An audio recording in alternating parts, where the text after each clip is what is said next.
Historia.com.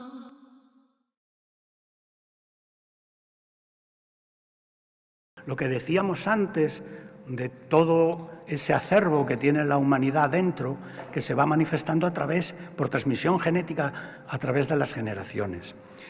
Hay un caso de proyección de la mente en el espacio, como es este caso de Riga. Esta es una maestra de Riga, en Letonia, que está explicando en una clase en la pizarra. Evidentemente no es esta, porque en ese momento no se pudo hacer la foto. Esto es una reproducción. Ella está explicando en la clase y de pronto los alumnos se empiezan a hablar, empiezan a moverse en clase, empiezan a mirar todos por la ventana y cuando la maestra les llama la atención, dicen, pero maestra, ¿cómo que está usted aquí si está en el jardín cogiendo flores?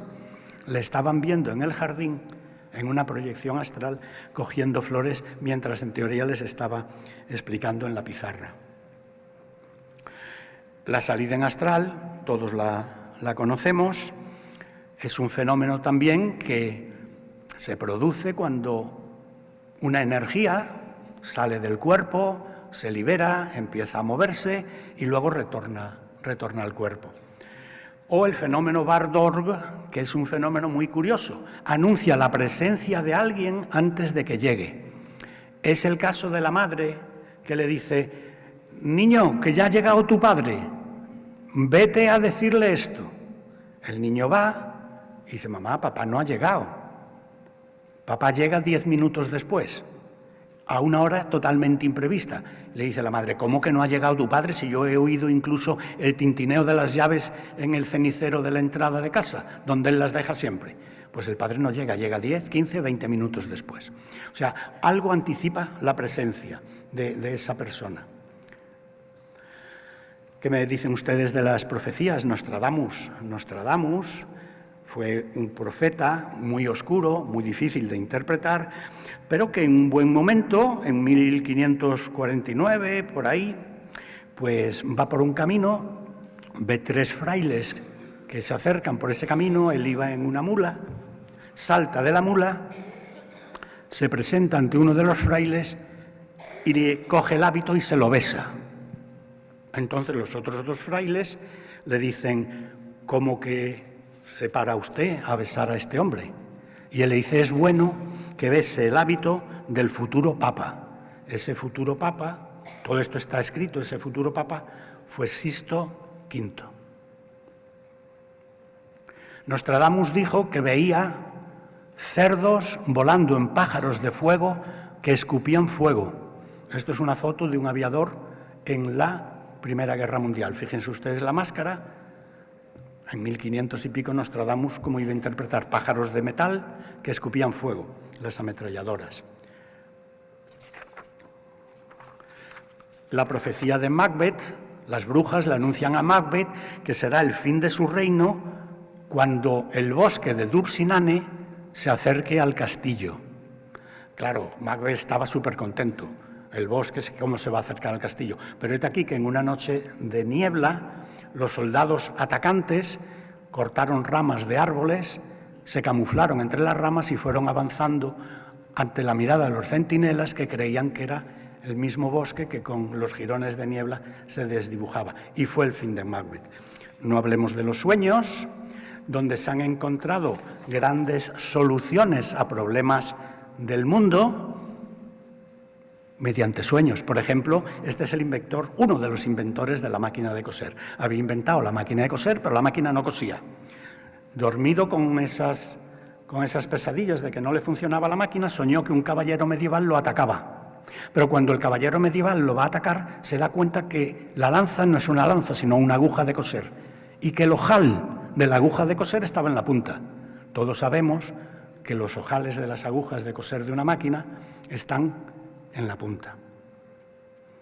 O que Culé, el que descubrió la fórmula de la química orgánica, del benceno que dio origen a la química orgánica. No le coincidían las valencias, porque antes se formulaba linealmente, hasta que él había pintado incluso cada valencia de la fórmula de un color. Y una noche soñó que una serpiente iba delante de él, se enroscaba y se mordía.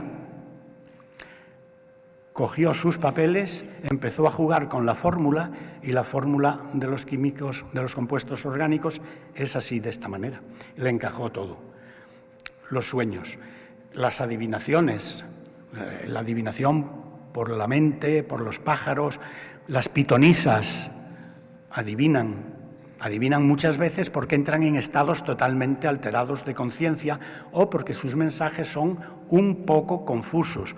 Por ejemplo, morirás, no volverás. Dependiendo de dónde ponga la coma, acierto. Morirás, no, general, volverás. O morirás, no volverás. Con este juego podría decirle mucho. A través de los espejos llegamos al interior de la mente, nos autohipnotizamos. El aura es una manifestación del cuerpo y de los sentimientos de la mente. La mente se puede fotografiar.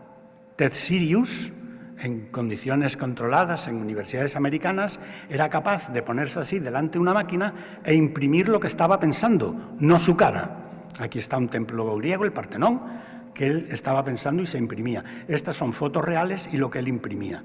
Fotos reales de un cuartel de la policía montada y lo que él era capaz de imprimir con la mente. La levitación se cree que es que la mente es capaz de controlar por breves instantes la fuerza de atracción a la que todos estamos sometidos. La bilocación, Sor Ágreda María de Jesús, que se trasladaba a Texas, predicaba montones de años antes de que llegaran los primeros frailes españoles, y ella decía que la llevaban los ángeles en un trono metálico. Vale, era consejera del rey Felipe IV y escribió una serie de libros totalmente increíbles sobre política y sobre conocimiento de la época. El faquirismo es el control del dolor a través de la mente. Los exorcismos, las posesiones diabólicas, son neurosis de conversión. Son demonios interiores que se manifiestan y que son capaces de hacer pues lo que hemos visto en la película del exorcista. Yo he contactado con el padre Sobrino, que era el prefecto de los jesuitas en Andalucía, que fue compañero de claustro del cura que hizo el exorcismo que luego sale en la película. Y me contaba cosas realmente sorprendentes de cómo ese niño, todo lo que ponía en la película prácticamente era verdad, menos el que levitara mucho tiempo, pero los giros de cuello, los vómitos verdes, el hablar en otros idiomas, todo eso son procesos de alteraciones mentales.